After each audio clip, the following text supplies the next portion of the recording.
நீங்க லோன் வாங்கிட்டு இன்கேஸ் அந்த லோனை நீங்க ப்ராப்பரா பே பண்ணாம இருந்தீங்கன்னா பேங்க் உங்க மேல என்ன ஆக்ஷன் எடுப்பாங்க அண்ட் இது சம்பந்தமா போலீஸ் உங்க மேல அரெஸ்ட் பண்ணி உங்களை ஜெயிலுக்கு போட முடியுமான்னு சொல்லிட்டு இந்த வீடியோ நம்ம பார்க்க போறோம். அது மட்டும் இல்லைங்க, சில பேர்லாம் என்கிட்ட நிறைய கொஸ்டின் கேட்பாங்க. ஸோ இந்த மாதிரி நான் லீகலா போனா நிறைய டைம் வாங்க முடியுமான்னு சொல்லிட்டு அந்த விஷயமும் கேட்டிருக்காங்க. அந்த விஷயமும் நம்ம இந்த வீடியோல பார்க்கலாம். ஒன்னா பார்க்கலாம் வாங்க. Hello better citizen, this is me advocate Vignesh Muthukumar. இந்த வீடியோவில் நீங்கள் பர்சனல் லோன் வாங்கிட்டு இன்கேஸ் அதை பே பண்ணாமல் இருந்தீங்கன்னா பேங்க் என்ன லீகல் ஸ்டெப் எடுப்பாங்கன்னு சொல்லிட்டு நம்ம பார்க்கலாம். ஒன்றா பார்க்கலாம் வாங்க. ஸோ எக்ஸாம்பிள், சப்போஸ் நீங்கள் ஒரு பர்சனல் லோன் வாங்குறீங்க. அந்த லோன் வாங்கும் போது நீங்கள் இஎம்ஐ வந்து ப்ராப்பராக கட்டாமல் இருந்துட்டீங்கன்னா பேங்க் வந்து ஃபர்ஸ்ட் என்ன பண்ணுவான்னு பார்த்தீங்கன்னா, ஒரு இஎம்ஐ நீங்கள் கட்டாமல் இருந்தீங்கன்னா பேங்க் ஃபர்ஸ்ட் வந்து கால் பண்ணுவாங்க. கால் பண்ணி சரி இந்த மாதிரி மிஸ் பண்ணிட்டீங்க, நீங்கள் பே பண்ணுங்க சொல்லிட்டு கால் பண்ணுவாங்க. அதுக்கப்புறமா நீங்கள் கட்டாமல் இருந்தீங்கன்னா பேங்க் ஏஜென்ட் வந்து உங்கள் வீட்டுக்கு வந்துட்டு சரி இந்த மாதிரி நீங்கள் இஎம்ஐ கட்டணும், இஎம்ஐ கட்டாம இருந்துட்டீங்கன்னா உங்களுக்கு ப்ராப்ளம் வரும் சார்னு சொல்லிட்டு உங்களை ரெக்வஸ்ட் பண்ணி கட்ட சொல்லுவாங்க. அதுக்கப்புறம் கட்டாம போயிட்டீங்கன்னா அவங்க வந்து ரெக்கவரி ஏஜென்ட்டை பிடிச்சி உங்களை வந்து ப்ரெஷர் பண்ணி தான் வாங்குவாங்க. ஸோ இதுதான் ப்ராசஸ். ஆனால் இந்த லீகல் ப்ராசஸில் பார்த்தீங்கன்னா அவங்க வந்து யாருமே உங்களை வந்து த்ரெட்டன் பண்ணக்கூடாது, உங்களை திட்டக்கூடாது. நீங்கள் ஒரு விஷயத்த லீகலாக புரிஞ்சுக்கோங்க. நீங்கள் வாங்கின லோனு கண்டிப்பாக நீங்கள் தான் ரீபே பண்ணணும். நீங்கள் வாங்கின லோனு நான் கண்டிப்பாக ரீபே பண்ணுவேன்னு சொல்லிட்டு பேங்க்லலாம் சைன் போட்டு தான் வாங்கியிருப்பீங்க. அதே மாதிரி நீங்கள் லீகலாக அது ரீபே பண்ணி தான் ஆகணும். ரீபே பண்ண மாட்டேன்னு சொல்லிட்டு நீங்கள் சொல்ல முடியாது. ஆனால் சந்தர்ப்ப சூழ்நிலைனால நீங்கள் கட்டாமல் போனீங்கன்னா அதுக்கு வந்து பேங்க் வந்து ப்ராப்பரான லீகல் ப்ரொசீஜரை வந்து ஃபாலோ பண்ணி தான் உங்ககிட்ட ரெக்கவரி பண்ணணும். அது என்ன ரெக்கவரின்னு பார்த்தீங்கன்னா ஆல்ரெடி சொன்ன மாதிரி ஃபோன் பண்ணுவாங்க, நேரில் வருவாங்க, அதுக்கப்புறம் ரிக்வெஸ்ட் பண்ணுவாங்க, அதுக்கப்புறம் லீகல் நோட்டீஸ் சொல்லுவாங்க. இந்த மாதிரி ப்ராசஸ் போயினே இருக்கும்போது பேங்க் ஏஜென்ட் சார்பாக வந்து பார்த்தீங்கன்னா உங்களை ப்ரெஷர் பண்ணுவாங்க, த்ரெட்டன் பண்ணுவாங்க, உங்களை திட்டுவாங்க. அந்த மாதிரி திட்டுறதுலாம் சட்டப்படி தப்பு.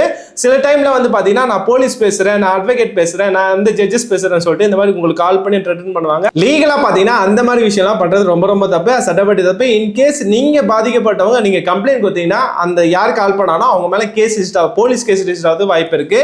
ஸோ நார்மலாக பார்த்தீங்கன்னா நீங்க பர்சனல் லோன் வாங்கிட்டு பே பண்ணி தான் ஆகணும். இன்கேஸ் அவங்க இன்ட்ரெஸ்ட் மேலே இன்ட்ரெஸ்ட் போட்டுதானா அந்த டைமில் உங்களால் கட்ட முடியாமல் போயிடுச்சுன்னா நீங்கள் வந்து பேங்க் கிட்ட வந்து ஒரு ரிக்வஸ்ட் லெட்டர் மாதிரி கொடுக்கலாம். இந்த மாதிரி என்னால் கட்ட முடியல, ஸோ இந்த மாதிரி நீங்கள் வந்து எனக்கு ஒன் டைம் செட்டில்மெண்ட் மாதிரி கொடுங்க, இல்லைனா எனக்கு டைம் கொடுங்கன்னு சொல்லிட்டு நீங்கள் ரிக்வஸ்ட் லெட்டர் பண்ணலாம். அது வந்து உங்களோட ரைட்ஸ். உங்களுக்கு யாராவது இந்த மாதிரி கால் பண்ணி டிஸ்டர்ப் பண்ணானா பாதிக்கப்பட்டவங்க நீங்கள் ஒரு கம்ப்ளைண்ட் கொடுத்தீங்கன்னா கண்டிப்பாக போலீஸ் அவங்க மேலே ஆக்ஷன் எடுப்பாங்க. ஆக்ஷன் எடுக்க தான் ரூல், சரிங்களா? உங்களை வந்து ரெக்கவரி பண்ணுறது வந்து பேங்க் ஏஜென்ட் மூலியமா கால் பண்ண சொல்லலாம். அதை விட்டுட்டு அட்வொகேட் கால் பண்ணுறேன், ஜட்ஜு கால் பண்ணுறேன், இல்லை போலீஸ் கால் பண்ணுறேன் சொல்றதுலாம் தப்பு. பர்சனல் லோனை பொறுத்த வரைக்கும் பார்த்தீங்கன்னா இது pure and pure civil case தான். சிவில் கேஸ்ல என்னென்ன ஆக்ஷன் எடுக்கணுமோ அது மட்டும் தான் ஆக்ஷன் எடுக்கணும், தவிர இது கிரிமினல் கேஸ் இல்ல. ஸோ இதை நீங்க தெளிவாக புரிஞ்சுக்கோங்க. இப்பெல்லாம் நீங்க பேங்க்ல பர்சனல் லோன் வாங்கினீங்கன்னா உங்ககிட்ட இருந்து செக்லாம் சில செக்லாம் வாங்கிட்டு தான் பர்சனல் லோனா கொடுக்குறாங்க. செக்யூரிட்டிக்கு வந்து செக் வாங்கிடுறாங்க. இன்கேஸ் நீங்க ஏதாவது டிஃபால்ட் ஆயிட்டீங்கன்னா, இன்கேஸ் அந்த லோன் அமௌண்ட் வந்து நீங்க பே பண்ணாம இருந்துட்டீங்கன்னா அந்த செக் உங்களோட செக் வந்து டெபாசிட் பண்ணி செக் பவுன்ஸ் ஆக்கிட்டு உங்க மேல செக் கேஸ் போடுவாங்க. அந்த மாதிரி கேசஸ்லாம் நீங்க ப்ராப்பரா கண்டக்ட் பண்ணிட்டு கோர்ட்ல வந்து கேஸ் நடத்தணுங்க. இன்கேஸ் அந்த கேஸ் வந்து நீங்க கண்டக்ட் பண்ணாம இருந்துட்டீங்கன்னா உங்களுக்கு அகேன்ஸ்டா ஜட்மெண்ட் வரும். அதுக்கப்புறம் உங்களுக்கு வந்து ஜெயில் தண்டனை கிடைக்குது வாய்ப்பு இருக்கு. அதனால உங்க மேல இந்த மாதிரி கேசஸ் தான் போட்டானா அந்த கேசஸ் தான் நீங்க கண்டக்ட் பண்ணுங்க. கண்டக்ட் பண்ணாதான் அதுல அவுட்கம்லாம் உங்களுக்கு தெரிய வரும். நார்மலா நீங்க லோன் எடுத்தீங்கன்னா அந்த லோனோட இஎம்ஐ நீங்க ப்ராப்பரா பே பண்ணாம இருந்துட்டீங்கன்னா உங்களோட கிரெடிட் ஸ்கோர் பயங்கரமா அடிப்படுவாங்க. ஒரு சிங்கிள் இஎம்ஐ நீங்க ப்ராப்பரா பே பண்ணாம இருந்துட்டாவே உங்களோட கிரெடிட் ஸ்கோர் அடி வாங்குவாங்க. நார்மலா நல்ல கிரெடிட் ஸ்கோர் எதை சொல்லுவாங்க பாத்தீங்கன்னா 750 மேல இருக்கிறதா நல்ல கிரெடிட் ஸ்கோர் சொல்லுவாங்க. ப்ரோ என்னோட கிரெடிட் ஸ்கோர் எனக்கு தெரியாது ப்ரோ, அது நான் எங்க பாக்குறது ஏன்னு கேட்டீங்கன்னா கவலைப்படாதீங்க. லிங்க் இன் டிஸ்கிரிப்ஷன் பார்த்து செக் பண்ணுங்க. ஃப்ரீ ஆஃப் காஸ்ட்ல இந்த லிங்க்ல நீங்க செக் பண்ணலாம். உங்களோட கிரெடிட் ஸ்கோர் வந்து வாட்ஸ்அப் மூலமாவே மந்த்லி அப்டேட் வரும். அந்த இது மட்டும் இல்லைங்க, இது வந்து மல்டி லாங்குவேஜ்ல இருக்கனால உங்களோட கிரெடிட் ஸ்கோர் வந்து ப்ராப்பரா நீங்க தெரிஞ்சுக்க முடியும். அண்ட் உங்களோட கிரெடிட் ஸ்கோர் வந்து ஆல் பீரோல இருந்து பார்த்து தெரிஞ்சுக்கலாங்க. இது மட்டும் இல்லைங்க, ஒரு பர்சனோட கிரெடிட் ஸ்கோர் வந்து 750 அபவ் பேலன்ஸ்னா அவர் நல்ல கிரெடிட் ஸ்கோர். அதனால அவருக்கு வந்து பாத்தீங்கன்னா லோன் சாங்ஷன்லாம் ஈஸியா கிடைச்சிடும். லோயஸ்ட் இன்ட்ரெஸ்ட் ரேட்டோட கிடைக்குங்க. திருப்பி சொல்ல லிங்க் இன் டிஸ்கிரிப்ஷன் பார்த்து டெஃபினட்டா செக் பண்ணி பாருங்க. இன் கேஸ் நீங்க லோன் பே பண்ணாம இருந்தீங்கன்னா அந்த பேங்கர் வந்து உங்க மேல வந்து சிவில் ஆக்ஷன் மட்டும் தான் இருக்கணும், தவிர கிரிமினல் ஆக்ஷன் எடுக்க முடியாது. ரூல் படி பாத்தீங்கன்னா இன்கேஸ் நீங்க பேமெண்ட் பண்ணாம போயிட்டீங்கன்னா அவர் வந்து உங்களுக்கு வந்து கால் பண்ணுவாரு, அவர் ஏஜென்ட் வீட்டுக்கு அனுப்புவாரு, இல்ல லீகல் நோட்டீஸ் அனுப்புவாரு, இல்ல negotiable instrument act NI act 138 படி உங்க மேல கேஸ் ரிஜிஸ்டர் பண்ணுவாரு. அந்த கேஸ்ல நீங்க கண்டெஸ்ட் பண்ணணும். கண்டெஸ்ட் பண்ணா மட்டும் தான் சப்போர்ட்டிவா எடுத்துட்டு போக முடியும். இல்லைன்னா உங்களுக்கு அகேன்ஸ்டா வந்து தீர்ப்பு தான் வரும், சரிங்களா? அதனால ஜெயில் தண்டனை கிடைக்கிறது வாய்ப்பு இருக்கு. அந்த கோர்ட்ல ஏதாவது கேஸ் வந்து கோர்ட் வந்து போலீஸ் அரெஸ்ட் பண்ண சொன்னாங்கன்னா அரெஸ்ட் பண்ணாம தவிர மற்றபடி பேங்க் டைரக்டா போலீஸ் ஸ்டேஷன்ல போயிட்டு போலீஸ் உங்க மேல ஆக்ஷன் எடுக்க சொன்னாங்கன்னா அது ரூல் படி பண்ண முடியாதுங்க. இது கிரிமினல் கேஸ் இல்ல, சிவில் கேஸ். அதனால போலீஸுக்கு பவர் இல்ல. ஆனா கோர்ட் சொல்லிச்சுன்னா போலீஸ் ஆக்ஷன் எடுப்பாங்க. ஸோ அந்த ரூலையும் நீங்கள் தெரிஞ்சுக்கோங்க. அதனால நீங்கள் வாங்கின லோனு கண்டிப்பாக கட்டி தான் ஆகணும். கட்ட முடியாதுன்னு சொல்ல முடியாது.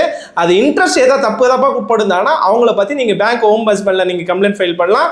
ஸோ இந்த மாதிரி டார்ச்சர் ஏதாவது பண்ணியிருந்தாங்கன்னா அவங்கள பற்றி பேங்க் ஓம்பட்ஸ்மேனில் கம்ப்ளைண்ட் ஃபைல் பண்ணலாம். இதெல்லாமே உங்கள் லீகல் ரைட்ஸ். ஸோ நிறைய பேர் வந்து பார்த்தீங்கன்னா நான் லோன் வாங்கிட்டேன், எனக்கு வந்து ஒரு 2-3 இயர்ஸ் 4 இயர்ஸ் வந்து எனக்கு டைம் வாங்கி கொடுங்க, 2 to 3 இயர்ஸ் 4 இயர்ஸ் வந்து எனக்கு டைம் வாங்கி கொடுங்க சொல்லிட்டு நம்மளோட ஆஃபீஸ்லாம் அப்ரோச் பண்ணியிருக்காங்க.